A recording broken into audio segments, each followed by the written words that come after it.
Hermanos, hermanas, que Dios los bendiga. Qué alegría poder estar una vez más con ustedes y con el maestro Kenneth, dirigidos por nuestro Dios el Eterno. Kenneth, bienvenido, ¿cómo estás? Tremendamente feliz de volver a estar aquí en tu canal, contento de estar acá con los cibernautas. Tengo muchas ganas de compartir hoy las respuestas a las preguntas que me vas a hacer.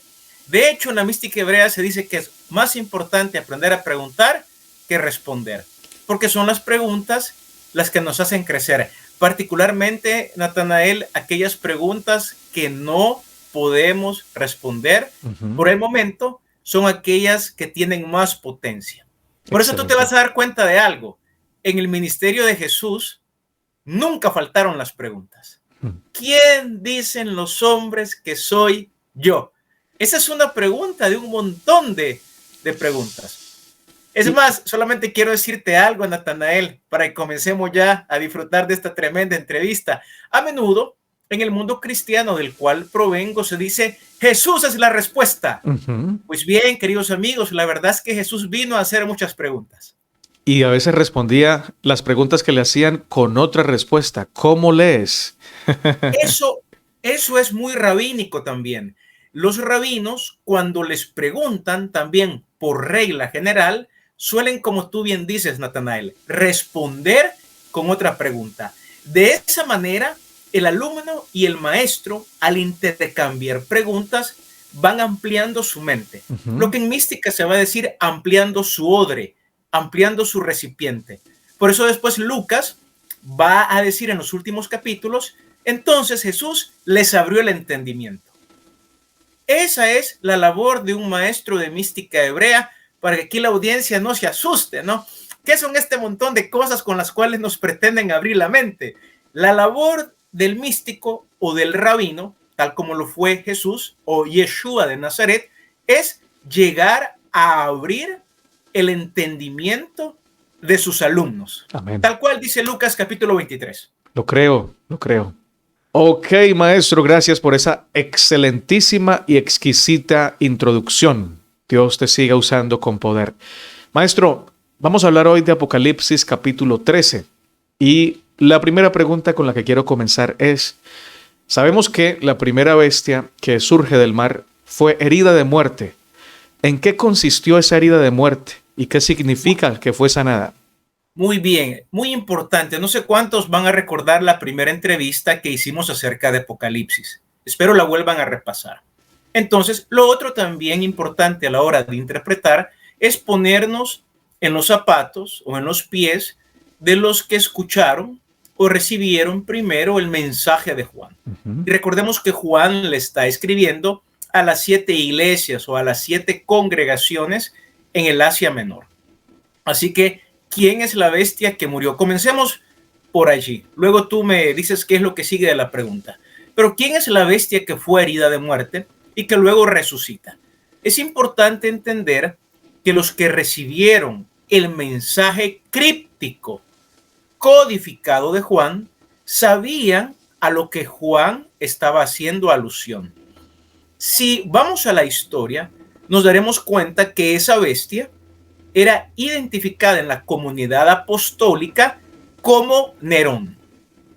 Ahora, sucedió algo muy interesante con Nerón y me gustaría que la audiencia fuera a leer, a estudiar, a indagar, a escudriñar las fuentes históricas de la época conocida como el Segundo Templo, porque allí ustedes pueden corroborar toda la información que estamos ahorita compartiendo con cada uno de ustedes. El emperador romano Nerón se suicida. Sin embargo, no sé si ocupan esta expresión ahí en Colombia o en América Latina, se corrió la bola. Es Ujú. decir, el rumor, había un rumor de que Nerón no había muerto. Y ese rumor de que Nerón no había muerto era un rumor que se corrió muy rápido en todo el imperio romano. Se solía decir que Nerón había resucitado en otro emperador que persiguió a muerte a los primeros cristianos. Al hacerle así de cristianos, a lo que me refiero es que en ese momento histórico también la comunidad cristiana no era más que una secta dentro del judaísmo, conocida como los nazarenos o conocidos como la gente del camino, tal y como lo narra el libro de los Hechos de los Apóstoles. Entonces, esta leyenda se llegó a creer en el imperio de aquel entonces. Y te quiero poner ejemplos, Natanael, para que podamos ver cómo contemporáneamente esos rumores, cuando mueren, particularmente, fíjate bien, gobernantes, porque aquí hay algo muy interesante. La misma historia, como es cíclica, tiende a repetirse. ¿No has escuchado tú que Hitler nunca murió? Que está por ahí escondido. Incluso que Chávez tampoco murió. Bueno, ya estamos hablando aquí el lenguaje, fíjate bien. Ya me hiciste reír. Ya estamos hablando aquí el lenguaje, no solo de América Latina, estamos hablando del lenguaje que inmortaliza a las bestias. Ya comenzamos a hablar de la famosa bestia, porque la bestia no es más que un gobernante que no tiene conciencia divina, no tiene conciencia de Dios y oprime por regla general al pueblo de Dios, a Israel. Entonces, se decía que este gobernante no había muerto. Es más, fíjate bien que aquí en El Salvador, sumando a Chávez, sumando al Che Guevara, sumando aquí, podemos sumar al montón de gobernantes que la gente los quiere siempre vivos. Aquí hubo un presidente también muy famoso, me omito el nombre en mi tierra, del cual incluso hasta se han llegado a publicar fotos que todavía sigue vivo. Y claro, no es de extrañar que mucha gente lo crea. No es de extrañar que mucha gente considere que Hitler está vivo en algún lugar de Sudamérica, escondido como lo solían hacer los nazis de aquel tiempo. O que estuvo vivo después de lo que dicen que se suicidó, que estuvo vivo mucho tiempo, que tuvo descendencia incluso. Bueno, lo mismo, Natanael, lo mismo ustedes van a encontrar desde el rigor académico. Ok, entramos al rigor académico. Pero para entrar al rigor académico hay que ir a escudriñar, hay que ir a leer, hay que ir a estudiar, hay que ir a buscar. Entonces, ¿cómo se explica desde el judaísmo, si queremos decir, desde una religión que investiga, o desde la mística hebrea que quiere profundizar esta bestia que estuvo muerta y ya no? Uno es ese famoso rumor, muy conocido entre todos los académicos que estudian esa época histórica. Número dos, también se puede entender desde la forma en que esa bestia, hablando de Nerón, que murió, se suicidó, había, por así decir, el espíritu de él hoy estaba en el siguiente emperador, que era Domiciano. También una manera muy particular de esa época histórica de entender el espíritu que hoy reinaba en el gobernante de turno. Te quiero poner otro ejemplo para que ustedes vean que son ideas bíblicas. Cuando Herodes quiere ver a Jesús, porque escucha que Jesús es muy poderoso, que hace señales y milagros, ¿qué es lo que dice Herodes? Yo creo que este ha de ser Juan el Bautista, que volvió de la muerte. Muy bien, a eso hago referencia. La idea de que un gran personaje vuelve y su espíritu se manifiesta en alguien más es una idea bíblica. De ahí que muchos van a decir de Jesús, tú eres el profeta o tú eres Elías. O sea, son ideas de que el espíritu de aquel hoy se posa en ti. Entonces, desde ese análisis, ya te mencioné dos posibles conclusiones o dos posibles áreas de estudio que podríamos cada uno de nosotros profundizar para darle sentido a lo que el texto bíblico en Apocalipsis 13 está comunicando. ¿Okay? ¿Quién es esa bestia que ha muerto y ha resucitado? Primera respuesta. Bueno, Nerón. Segunda respuesta, no. El espíritu de Nerón hoy está en Domiciano. Domiciano también fue otro emperador que persiguió al pueblo de Dios a muerte. Entonces, eso es lo que yo te puedo aportar desde la visión histórica del primer siglo, desde la visión mística en la cual se cree que el espíritu de aquel perverso hoy está en el espíritu de este perverso, o también de que el espíritu de aquel Elías benévolo, potente, hoy está también en este gran profeta, si le queremos llamar así, llamado Jesús de Nazaret, y por eso Jesús de Nazaret opera con tal poder. Esas ideas que son características de las ideas bíblicas de aquel entonces son las que debemos de traer acá a Apocalipsis 13 a la hora de querer indagar, investigar quién es esa bestia que muere y luego resucita. Gracias, excelente respuesta. ¿Qué significa esa frase? Y se maravilló toda la tierra en pos de la bestia y la adoraron todos los que no están inscritos en el libro de la vida del Cordero. ¿Qué San significa? San Pablo lo tiene claro cuando dicen tesalonicenses, por cuanto no creen al poder genuino, Dios les envía el anticristo. Fíjate que bien que aquí la cosa, desde la mística podemos decir lo siguiente. Los opuestos siempre en un universo superior o en los niveles celestiales tienden a unirse, pero acá se ven como opuestos. Entonces, es el análisis que San Pablo hace en Tesalonicenses. ¿Ustedes no creyeron el poder de Dios, el genuino poder de Dios, o les manda un espíritu de mentira para que le crean y para que sean destruidos? Lo mismo también podemos ver acá en el capítulo 13 de Apocalipsis. Los moradores de la tierra se maravillaron ante esta bestia que murió y resucitó. ¿A dónde ves tú la contraparte? ¿Dónde ves tú lo opuesto? No en la bestia, sino en el Hijo del Hombre que muere y resucita. Es una señal milagrosa, pero que muchas personas no creen, no confían en esta señal. El Hijo del Hombre, muerto y resucitado, pero sí creen en el contrapoder, en lo opuesto, situado de manera, en mística le llamamos incorrecta. ¿Por qué? Como desprecian la verdad, van a creer la mentira. Tremendo, impresionante. Abre grandemente el espectro esa ilustración. Gracias. ¿Cómo se podría aplicar eso ahora? Mira, tú sabes que esta interpretación de Apocalipsis tiene variantes. Claro. Cada iglesia y cada incluso doctor en teología especialista de Apocalipsis le da una interpretación según el matiz que él cree. Entonces, Claro. muchos piensan que la primera bestia es el papado. Claro. Y que persiguió al cristianismo y que acabó con muchas vidas a través de la hoguera y incluso los torturaron.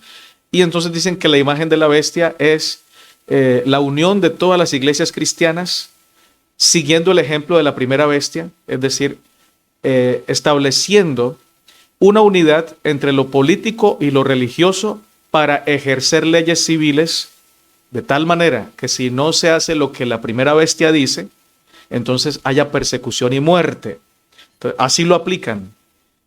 ¿Cómo lo aplicamos nosotros hoy? ¿Quién sería la bestia hoy? Porque tú dices que la historia es cíclica y la profecía es cíclica. ¿Cómo lo entendemos hoy?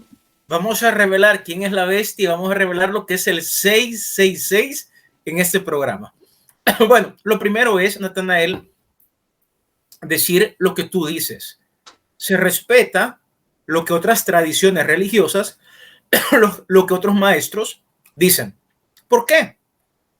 Porque también desde el judaísmo, ¿no? Desde ese bendito pueblo que nos entregó la ley divina, la Torá, el Antiguo Testamento, siempre se ha dicho que la Torá tiene 70 caras o el Antiguo Testamento tiene 70 caras. Una cara por las 70 naciones que aparecen en el libro de Génesis, en la tabla de las naciones, donde está la confusión de las lenguas en Babel. Entonces, si algo se respeta mucho, y yo veo que tú eres muy respetuoso, es el punto de vista de otras personas. Lastimosamente, yo no sé por qué los otros no respetan nuestro punto de vista. Si aquí se trata de enriquecer esto. Es más, entonces, ante lo que tú me cuentas, yo solo puedo abrir mis oídos y ver qué puedo tomar para mí. Lo que tú me dices, no lo desecho del todo, no lo acepto del todo, pero voy a sacar aquello que me edifica. Lo mismo vamos a hacer ahorita. Lo que yo voy a decir no es la verdad absoluta. Yo aquí traigo simplemente otra pieza del gran rompecabezas que la mística hebrea nos puede aportar. De hecho, se dice que de Egipto salieron 600,000 almas, ¿okay? En el éxodo de Moisés. Y que cada alma tiene las 600,000 interpretaciones de la Biblia. Tremendo. Imagínate eso, qué bonito. Eso es hermoso. Entonces aquí vamos a aportar otra interpretación de esas que pueden haber. Alguien puede decir, pero ¿cómo sé que es la correcta? Los maestros en Israel lo tienen muy claro. ¿Quieres saber cuál es la interpretación correcta? Sí, mira los frutos de ese maestro. Por sus frutos los conoceréis. Ok. Así que hablen lo que quieran hablar, hablemos un montón de cosas, Natanael, pero al final, ¿cuál es la verdadera interpretación? Hay que ver los frutos de Natanael hay que ver los frutos de Kenneth Menjivar y hay que ver los frutos de todos los maestros que enseñan Biblia, que enseñan en denominaciones, etc. Quería decir eso previo entonces a darle interpretación a lo que tú me preguntas desde la mística hebrea. Y por haberme metido a hablar de las interpretaciones, porque tú me dijiste, mira, así lo interpretan, hoy vuélveme a repetir la pregunta, Natanael. ¿Quién sería la imagen de la bestia hoy, a la que todo el mundo está adorando? Permíteme hacer un alto. ¿Quién sería la imagen de la bestia el día de hoy? Fíjate que, otra vez, Apocalipsis debe de ser leído a la luz de Daniel. Apocalipsis no es más que otra cara del libro de Daniel. Y en mística podemos leer primero Apocalipsis y después leer Daniel. En mística no leemos la Biblia desde la esclavitud del tiempo, desde la esclavitud de la cronología, porque los místicos conocemos el alfa y la omega, conocemos el principio y el fin, conocemos que en todo principio ya está el fin y todo fin solamente nos anuncia un renovado principio. Entonces, para leer Apocalipsis, yo puedo leer primero Apocalipsis y después iré a Daniel. Y tú me preguntas, ¿y la imagen de la bestia? Eso lo encontramos también en Daniel. Cuando Nabucodonosor, que es una de las 4 bestias en el libro de Daniel, su imperio, el imperio de Babilonia, ¿qué es lo que hace Nabucodonosor? Manda a poner una imagen de él. Y dice, al son de la cítara, de la flauta, del tamboril, que todos adoren. Muy bien. ¿Qué encontramos en Apocalipsis? Querido Natanael, encontramos la misma historia. Nerón, ¿qué es lo que hace en el siglo I? Y también lo pueden ir a buscar. Nerón hace una imagen de sí mismo. Nerón demanda adoración de todos aquellos que están subyugados al Imperio Romano. De hecho, la gente puede ir a buscar y se van a dar cuenta cómo los emperadores romanos se creían dioses, se creían divinidades, exigían adoración.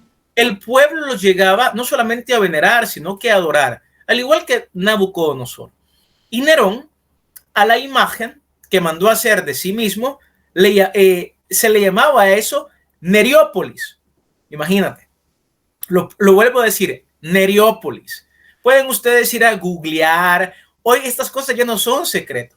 Esto Neriópolis me recuerda a la película Monsters Inc. con Monstrópolis, ¿ok? Así que viene Nerón, imagínate lo que hace, Neriópolis. Y en esa imagen que él manda hacer allí, él exige adoración. ¿A dónde vemos esa historia? En Daniel capítulo 3. Así que, ¿cuál es esa imagen de la bestia? Sin lugar a dudas, la imagen que Nerón manda hacer de él. Y ojo con esto, tú dices, pero ¿cómo se puede interpretar el día de hoy?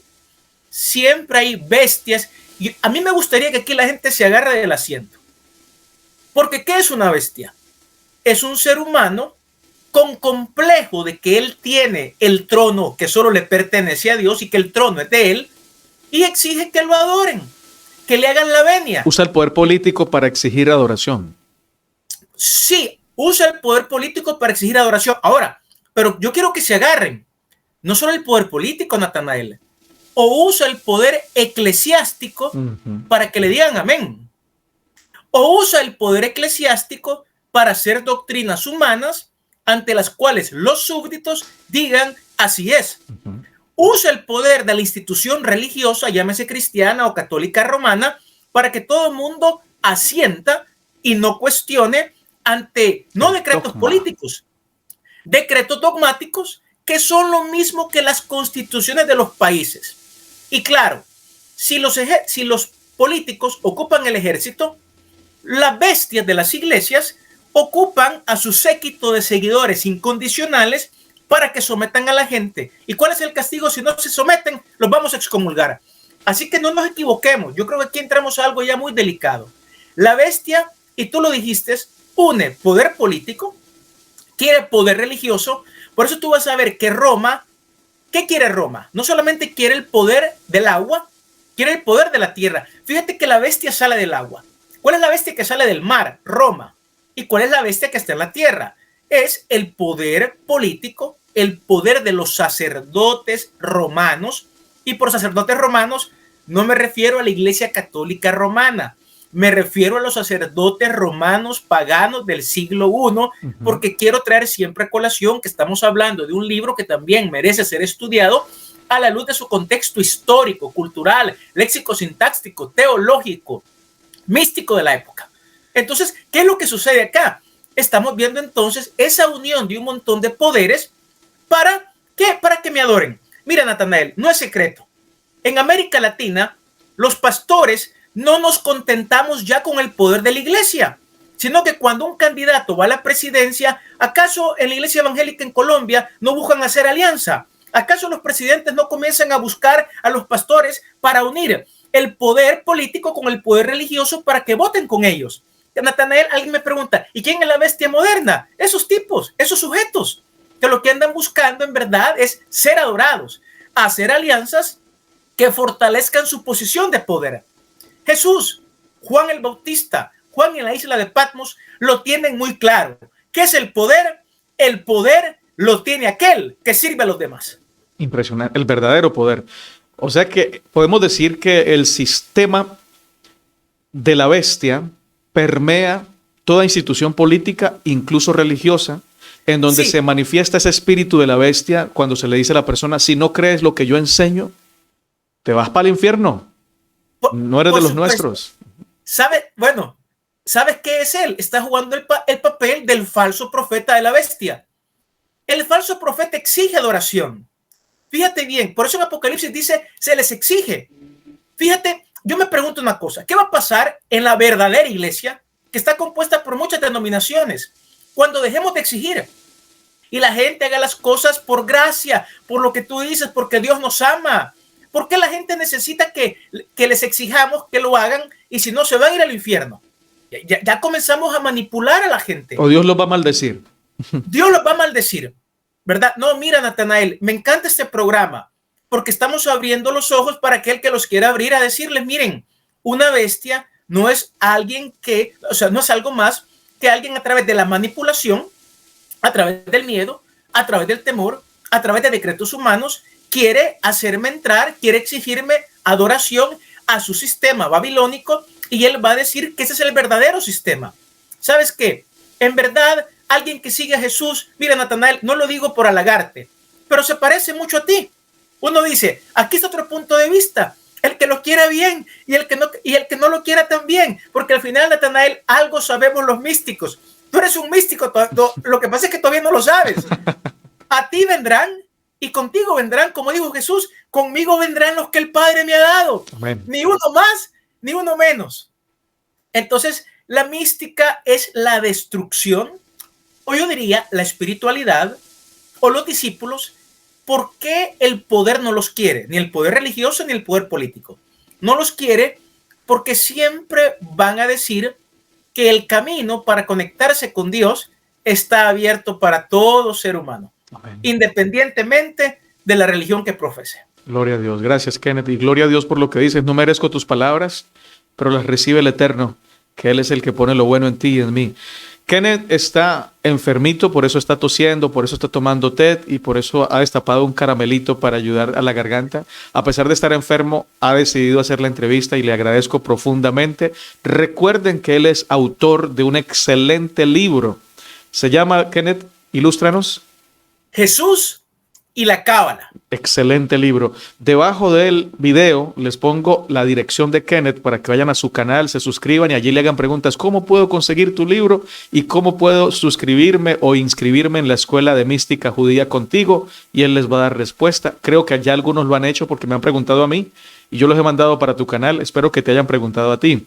Sí, gracias, Natanael. Hombre, gracias. Oye, Kenneth, voy a hacerte dos últimas preguntas para que descanses la garganta. La primera es, no estaba ahí en el guión, pero yo creo que tú puedes decirnos algo. Mira, ahí dice, la adoraron todos los moradores de la tierra cuyos nombres no estaban inscritos en el libro de la vida del Cordero desde antes de la fundación del mundo. ¿Qué es el libro de la vida del Cordero? ¿Cuándo se escriben los nombres allí? Wow. Estamos entrando a temas complejos.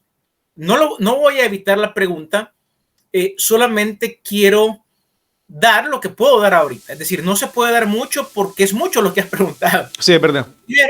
Primero, la figura del cordero es una figura que hay que entender, captar, y también la mística ayuda mucho. La figura o la señal del cordero nos remite a aquel cordero que en el Antiguo Testamento, en el Tanaj, uno era sacrificado al inicio del día, ¿okay? Con ciertos rezos, con ciertas plegarias que acompañaban el sacrificio, y había un cordero que se sacrificaba al final del día, con ciertas plegarias, con ciertos rezos que acompañaban ese sacrificio. En el mundo del judaísmo se le va a llamar, o de los rabinos, el sacrificio tamid, porque tamid quiere decir que era un sacrificio continuo. Muy bien, ya lo sabías, mira, que une la mañana y la tarde. El cordero es un concepto unitivo. Esto es muy, pero muy importante. ¿Por qué es muy importante lo unitivo? Porque la mística hebrea dice mucho lo que Jesús enfatizaba. El Padre y yo somos uno. Yo oro para que ustedes, mis discípulos, se den cuenta que yo estoy en ustedes y ustedes en mí. Entonces, la señal del cordero, el símbolo del cordero, para comenzar primero aclarando quién es el cordero, porque fíjate que hablamos mucho del cordero, pero pocos escuchan al cordero. El cordero es un símbolo unitivo, mañana, tarde, un símbolo continuo y una señal que de la mística se dice es eterna. ¿Por qué es eterna? Porque también la misma Biblia dice el cordero que fue inmolado desde antes de la creación del mundo. Muy bien. Aquí tenemos ya varios elementos del cordero. Otra cosa muy bonita en la mística hebrea. Las definiciones nunca son esto, una palabra te define todo. No, no, no, no. Ya que estamos hablando de cosas divinas, de cosas de Dios, de un Dios infinito, tenemos un montón de lenguaje, un montón de léxico, un montón de señales para tratar de comprender quién es el Cordero. Entonces, el Cordero también alude a la eternidad, algo que está más allá del tiempo y del espacio, porque la eternidad, ¿dónde está? La eternidad está mucho antes de que el Génesis viera la luz de su principio. Solo imagínate esto, lo complejo del Cordero. Muy bien, el nombre del Cordero, entonces, es un nombre, es una esencia, es una función que alude a lo eterno, a lo continuo, a la unidad entre la mañana y entre la tarde. Claro, ¿qué va a decir Jesús? ¿Qué va a decir San Pablo? Al que cause divisiones. Por eso viene el problema de que el pecado más grave en mística es dividir, separar. Entonces, desde la mística, ¿qué se va a decir? Que todos aquellos que en el presente están separados de Dios, porque incluso estar separado de Dios ya es un problema, es un pecado en sí mismo, porque todos estamos en lo más profundo de Dios, estamos unidos. Lo que pasa es que no nos hemos dado cuenta. Amén. Y te pongo ahorita un ejemplo. San Pablo llega al Areópago y le dice: Dios no vive en templos humanos construidos por ustedes, puesto que en Él vivimos y somos y nos movemos. Ok, entonces, ¿qué vamos a decir de la mística hebrea? Ese no es un pasaje que va a decir que muchos se van a perder. Simplemente nos está diciendo que mientras no tenemos una conciencia de unión con Dios, estamos separados. Qué lindo. Es una separación ilusoria, que al final todos terminaremos cobrando conciencia de que era una ilusión. En verdad, Dios y creación son dos caras de una misma moneda. También quiero decir lo otro, Natanael. Cuando dice desde antes de la creación del mundo, ahí nos metemos a los misterios de la predestinación. Ahora, yo sí creo que para eso, si quieres, hacemos otro programa. Tenemos que hacer otro programa sobre eso y sobre Génesis 3. ¿Qué pasó en Génesis 3? La serpiente. Oh, no, hombre, mira. Oh, buenísimo, lo podemos hacer, por supuesto. Oye, Kenneth, excelente respuesta. Abre un paradigma grandísimo, un espectro muy grande. Creo que vamos a quedar con mucha hambre, no solamente yo, sino los que van a escuchar posterior este video. Escriban las preguntas en los comentarios. Última pregunta para que nos hables de la gematría. ¿Qué es el 666 y cómo se cumplió y cómo se va a cumplir al final? Esa es la pregunta. Me gusta mucho cómo dices. ¿Qué es el 666? Fíjate bien que tú no me dijiste qué es el 666. Primero te quiero felicitar, porque en verdad la Biblia no dice 666. Ese es el problema de las traducciones. Literalmente, la Biblia dice, y su número es número de hombre, el cual es 666. Mucha gente ilusoriamente piensa que la Biblia dice y su número era 666. No, 666. Y de hecho, así cuenta el idioma hebreo. Muy bien, nos vamos a despedir con algo muy hermoso. Entonces, hablando de gematria. ¿Okay? ¿Qué es gematria? Primero, solamente de manera breve, ¿qué es gematria? Gematria es que toda letra hebrea también tiene un número. Esto se asemeja a los números romanos que uno aprende cuando va al colegio o a la escuela. Sabemos que la I latina mayúscula es 1, la B 5, la C 100, la L 50, ¿okay? La X equivale a 10, números romanos, todos lo aprendimos. Pues bien, el hebreo también opera así. Cada letra del alfabeto hebreo, que son 22 letras, se le asigna un número.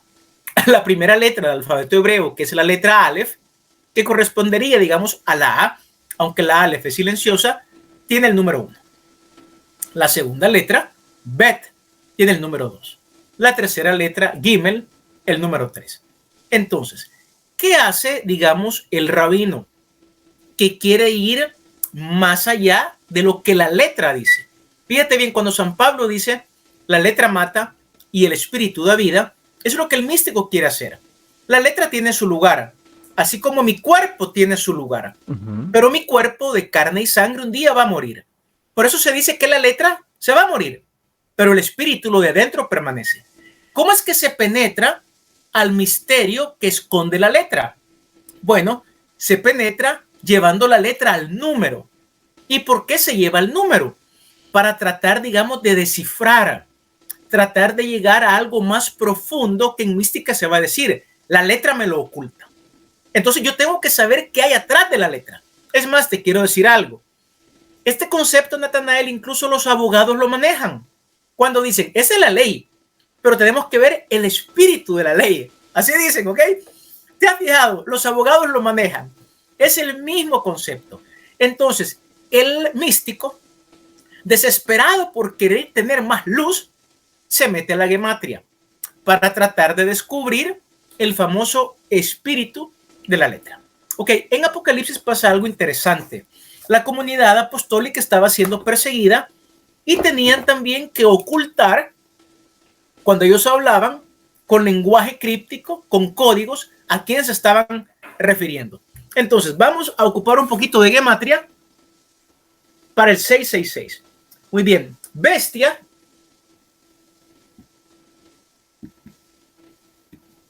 es la palabra griega terión. Terión, claro. Este es el griego. Vamos a poner acá el griego terión.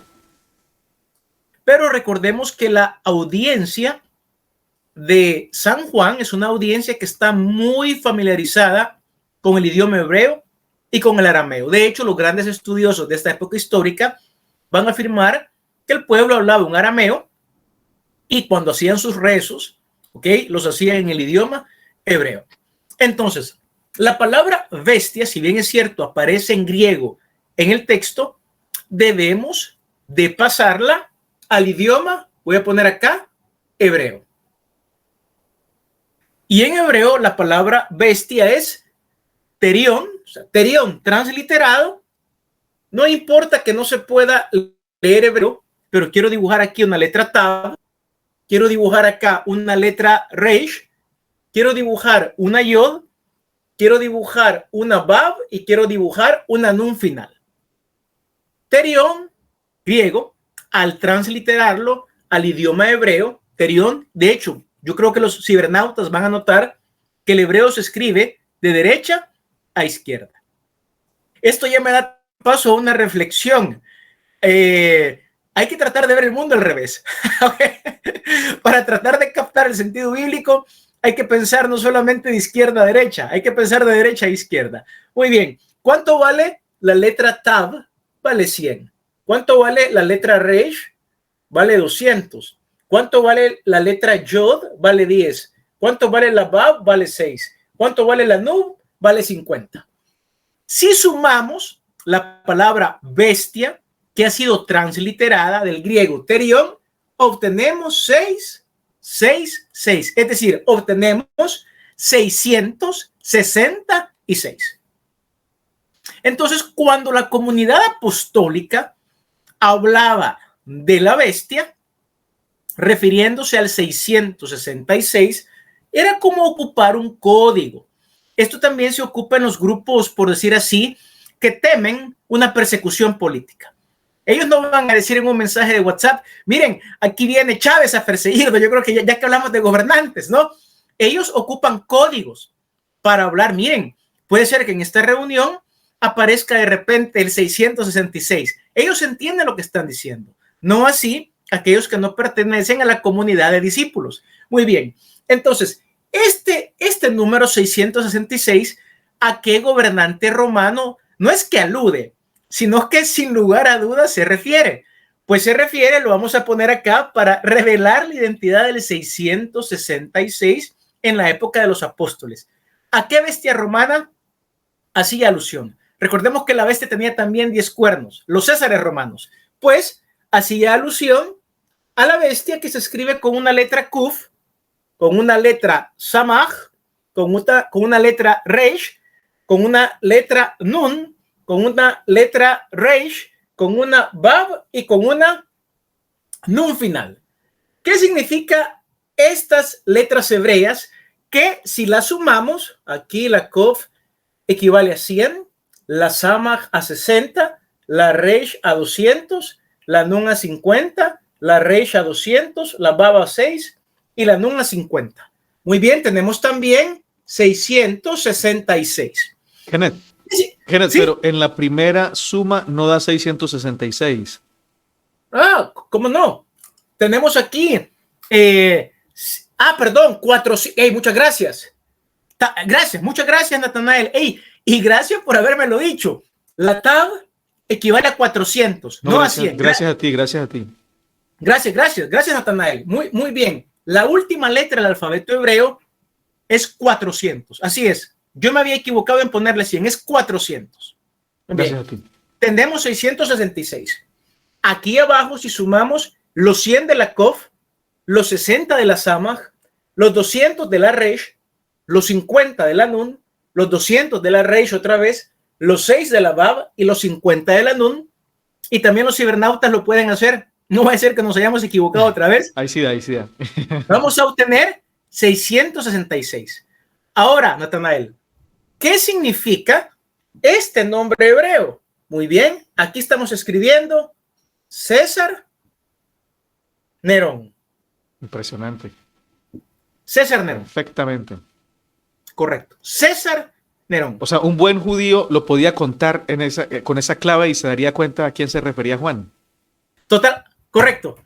Natanael, brillantemente tu deducción. Así es. Gracias. Para nosotros que estamos siglos después, nos mantenemos preguntando, ¿qué será? César Nerón. Ahora, el poder o esa simbología de 666, si tú me dices, pero ¿está presente todavía? Sí, todavía está presente. ¿Y en quién está presente ese número? Que sería como una energía, un espíritu, llamémosle así, ¿no? Siempre va a estar presente, y tú ya lo dijiste, en aquellos gobernantes políticos o religiosos que ilusoriamente creen que el poder es de ellos y que de repente va a aparecer una voz diciéndole ahí al Nabucodonosor, al César Nerón, o lo digo con mucho respeto, o al pastor que cree que la iglesia es de él, se le va a mandar a comer como bestia, para que siendo bestia abra su mente y reconozca que solamente hay un poder, el Dios eterno, infinito, que revelan las escrituras. Gracias, Kenneth. Profundísimo. De verdad que anhelo que llegue pronto el próximo miércoles para que sigamos hablando de estos temas tan ilustrativos. No, he disfrutado mucho y anhelo que ya sea el próximo miércoles para entrar al siguiente tema que propongas. Gracias, Kenneth. Dios te bendiga. O que la audiencia proponga, ¿no? O que la iglesia, sí. Bueno, sí, me gustaría que fuera la audiencia que en los comentarios propusiera el próximo tema. Si no se apresuran, yo lo propongo. Ya tengo por ahí 3 opciones muy buenas también, por la gracia del Señor. Que el Eterno te siga mejorando en salud para ti, para tu esposita. Gracias. Adelante. Gracias. Y hermanos y hermanas, gracias por quedarse hasta el final. Si se quedaron hasta el final, díganlo en los comentarios. Saluden al maestro Kenneth y aceptamos también cuando estén en diferencia y coloquen comentarios en diferencia, con respeto, claro está. Muy amables. Hasta una próxima. Abrazos.